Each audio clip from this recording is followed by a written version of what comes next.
Only 6.6% of those making more than $10 million a year got audited by the IRS last year. That's down from 15% the year before. Jesse? Do you pay U.S. taxes? Oh, you bet I pay you taxes.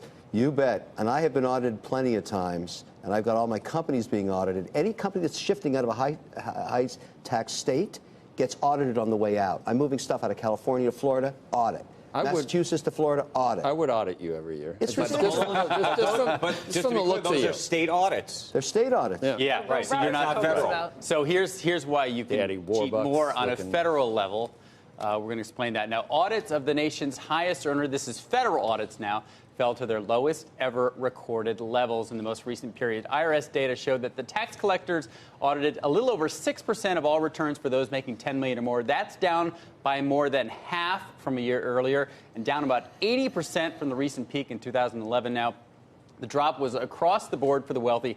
Those making $1 million or more, those making $5 million or more, all of those guys saw lower audit rates. Now, it's unclear how much revenue has been lost from these lower audits, which have now declined for 7 straight years. But studies show the top half of 1% of Americans account for 20% of underreported income. That's about $50 billion a year.